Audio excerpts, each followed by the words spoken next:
Hey there, beautiful people. I hope you all are doing well, and I am Abhinav Sharma from Pragyan Academy, Bilaspur.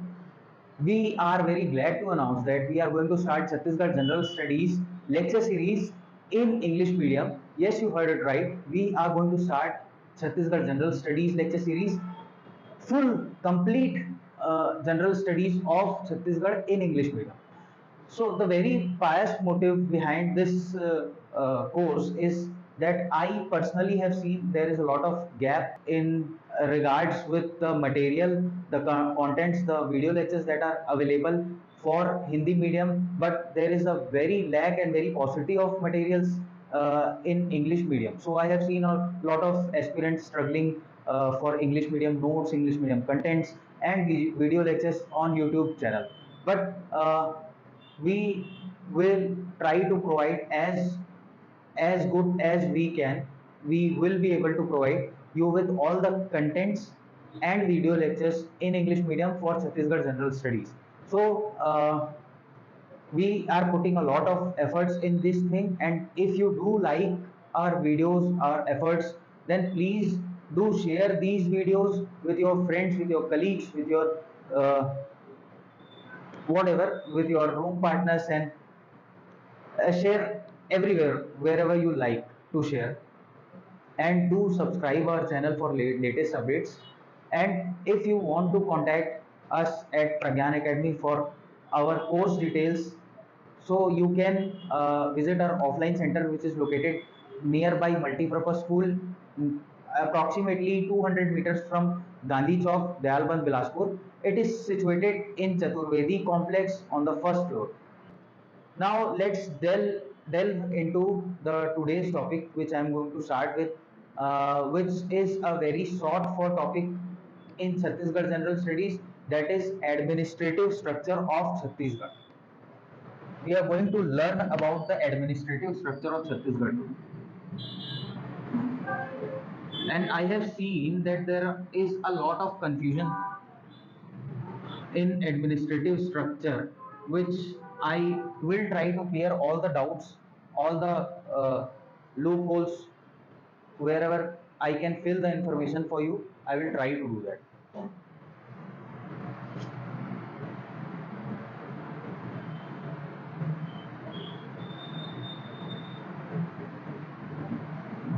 So let's start with the basic definition of administration. To understand administration, let us take an example of a bigger institution. See, any kind of institution, bigger institution has some kind of objectives to fulfill. Like, let us suppose there is a hospital.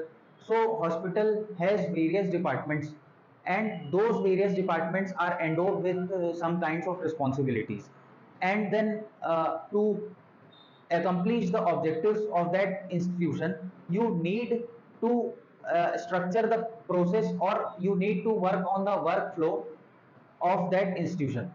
You have to make a workflow, like what you have to do. You have to first of all find out what objectives we are going to fulfill, and then what kind of people, what kind of competent people we need for completing those objectives, what will be the expenditure incurred in those fulfilling those objectives. So all the processes which are combined and which are organized in a structured manner is, in short, we can say that is administration.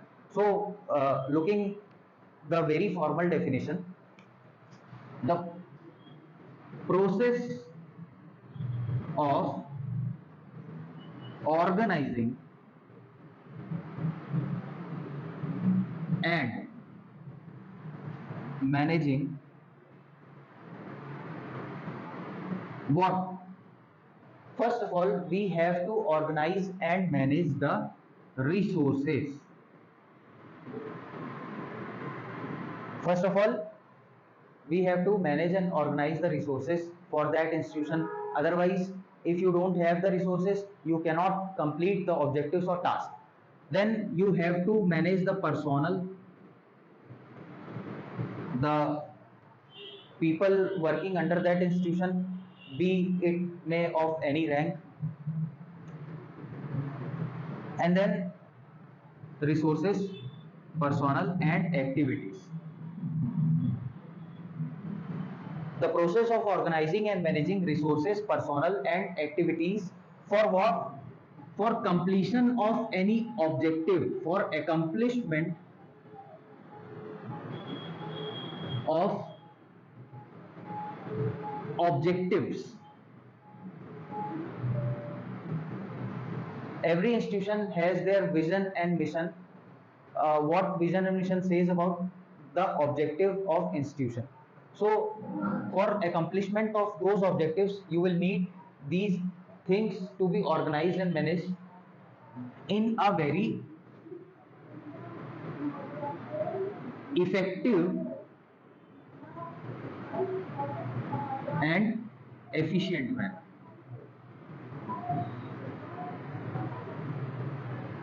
You want to have efficiency, you want to get delivered the services effectively, you can produce a greater amount of output with as much lesser amount of inputs. So that is what is effective and efficient. So briefing up the definition: the process of organizing and managing resources, personnel, and activities for accomplishment of some objectives in a very effective and efficient manner. Right? This is the very basic and formal definition of administration. Now, what are the process followed under the administration?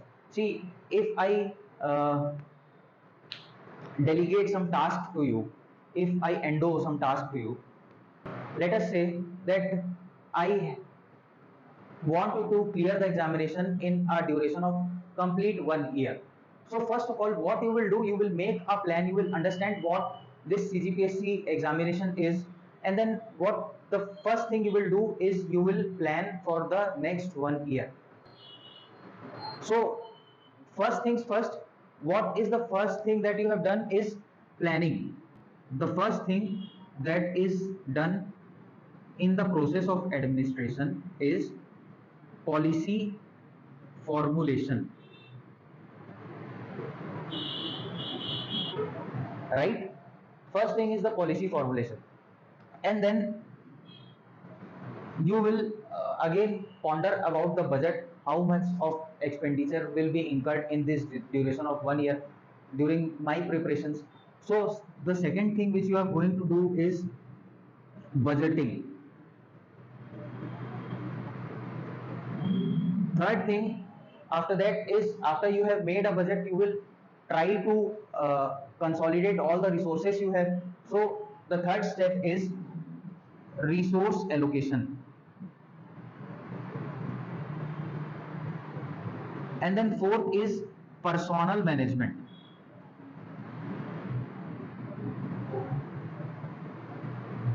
In case of government, not for individual aspirants, because you yourself have to clear the examination, nobody else can help in that process.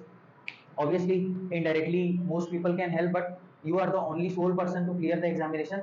No other person is needed to accomplish that task, right? But in case of government, you need to have some kinds of personnel to accomplish those tasks which are endowed to them. So the next step is personnel management, like the kind of officers you are giving the responsibilities to. You will need some kind of people to work under the officers, like upper divisional clerks and lower divisional clerks. Then there will be multitasking staff. So that is the kind of personnel you will need for this policy implementation. And the last step is, after you have done all the planning and you have made a budget for that, you have accumulated all the resources, and then at last personnel management, and finally what you will do, you will implement and execute all these things what you have done. So last step in the process is implementation and execution.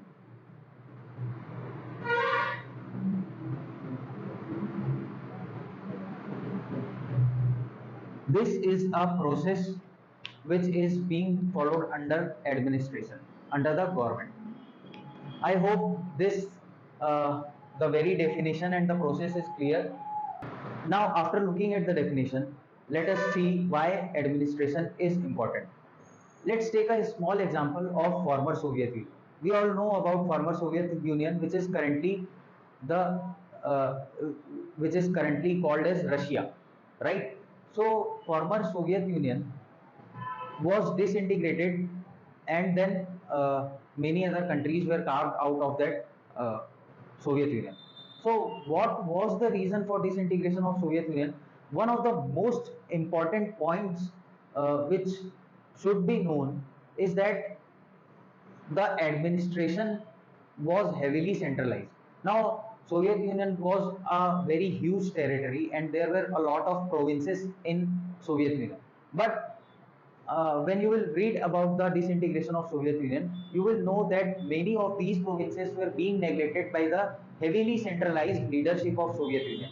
So what happened? Gradually, those provinces got disgruntled from the government. They were very much dissatisfied because the services which government has to provide to them was they were what they were being entitled to was not enough.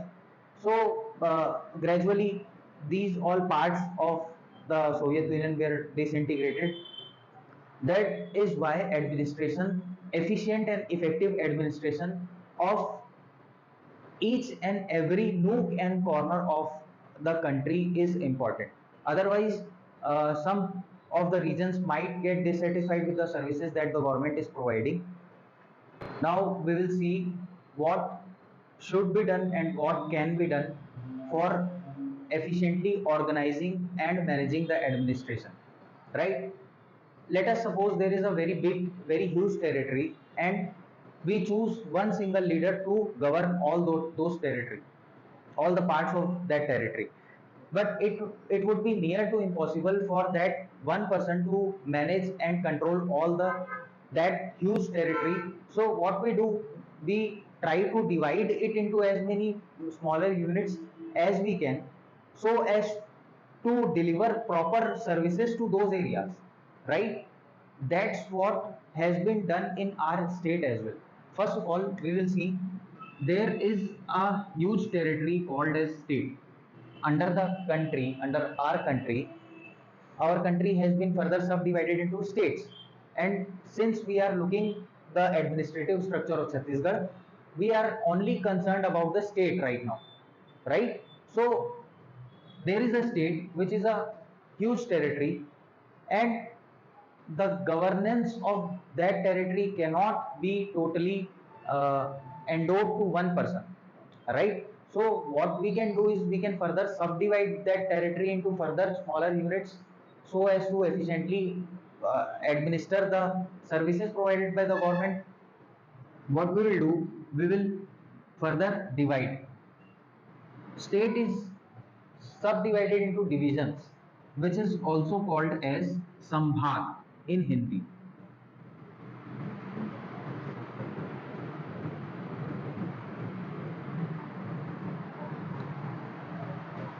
And then divisions are further subdivided into districts,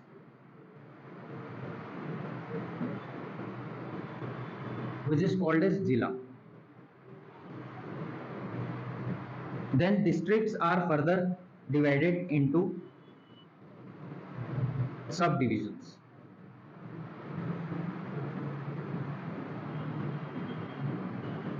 which is also called as Anuvibhag.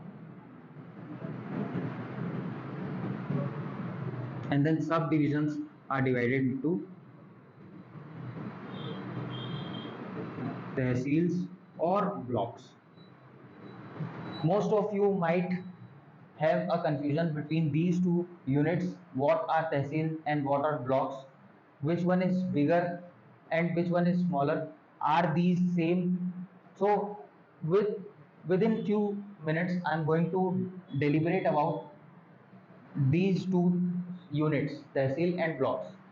I will tell you what the difference is between tehsil and block.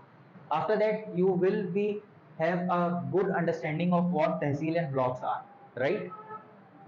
Moving on. After that, tehsil and blocks are further subdivided into sub tehsils, and then circle, and at last is village.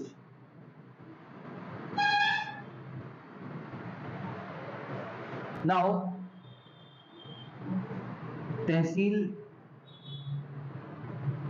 is called as tehsil in Hindi, and sub tehsil are called as upkhand, and then circle is called as rajaswa kshetra, and then village is called as gram in Hindi. This is the hierarchy.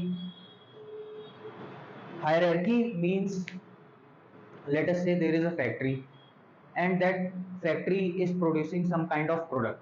So in the manufacturing process of that product, you will need the production team, right? The production team is includes laborers which are working for the production of particular product, and then there are supervisors above them who oversee all the task that has been given to the laborers. So they oversee their work. They are, let us say, above the rank of laborers, and then there is a management team above the supervisors. So what they do, they manage all the tasks that has been provided, that has been given to them, and then above them there are the vice presidents and the board of directors. So this is the kind of hierarchy in a industry or any manufacturing plant, right? So this similar hierarchy is also followed in the government. Now the whole region is divided into smaller units, and these smaller units are being governed by officers, right? So who overlooks the responsibility of a division, which is also called as Sambhag. Administrative head of division is called as Commissioner of Division. He or she is the head of this administrative unit called as division, right? We call it as Sambhag Ayukt in Hindi. Now he is an Indian Administrative Services Officer of rank of secretary or principal secretary. The rank of this officer is of secretary or principal secretary, right? And then there is an administrative unit beneath division. Under the division is district. So who is the administrative head of district? It is a collector, or in some states collector is also called as divisional, I'm sorry, my bad, district magistrate.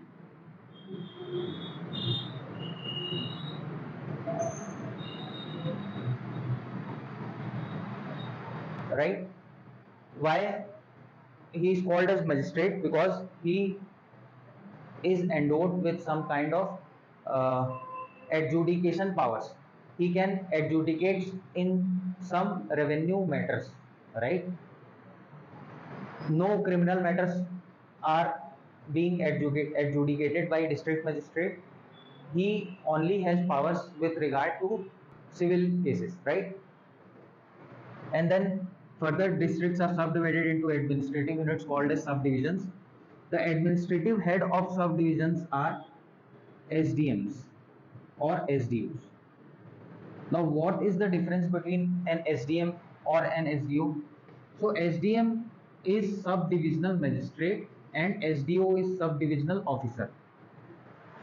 Subdivisional officer is only concerned with the collection of taxes, right? Only with the collection of taxes. But subdivisional magistrate, as the term magistrate suggests, he has some kind of magisterial powers. We call it दंडाधिकारी. मतलब जिनको दंड देने का अधिकार हो उनको दंडाधिकारी बोला जाता है. They are called magistrates. So sub-divisional magistrates does this task as well as he has some powers to adjudicate in matter of some civil cases, right? So judicial powers, plus he is also overlooks the revenue collection part.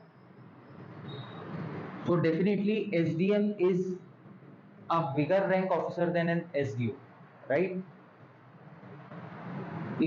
This is also called as Anuvibhagi Adhikari in Hindi.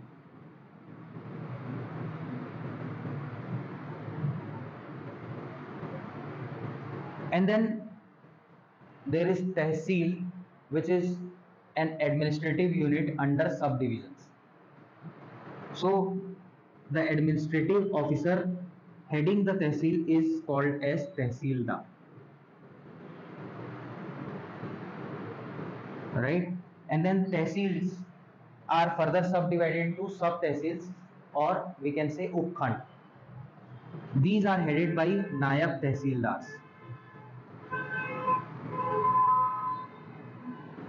And then there is Rajasva Kshetra, which is called as Circle. These administrative units are headed by Revenue Inspector.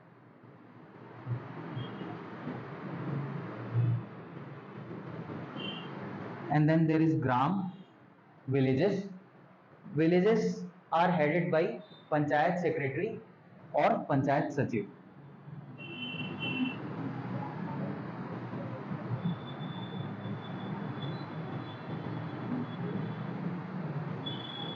Right, so this is the units of administration, and these are the administrative heads of those administrative units.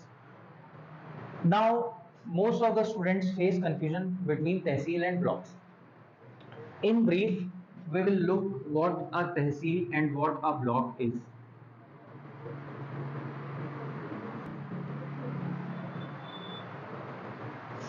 Let us look what tehsil is. Tehsil is an administrative unit concerned with the collection of taxes, but block is a developmental unit. There, we all know that there was a planning commission which formulated 5-year plans, and to implement those 5-year plans, the whole region, whole country was divided into smaller units which were called as blocks, developmental blocks. In some states, there is an administrative head of blocks which is called as block developmental officer. Block development officer, my bad. Block development officer, right? But in Chhattisgarh, we don't have block development officer. So blocks are concerned with the rural development, like implementation of policies of government. Let us say Pradhan Mantri Gram Sadak Yojana. So that scheme is implemented in the units called as blocks, right? PMGSY, MG Narega, and likewise other developmental schemes are implemented through these developmental units called as blocks. So the block is concerned with rural development,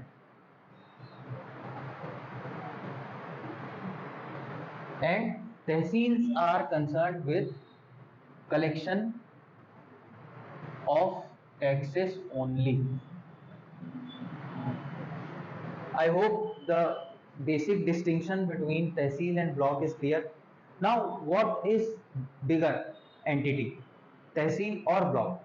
So definitely, in general, we can say that tehsil is a bigger entity than block.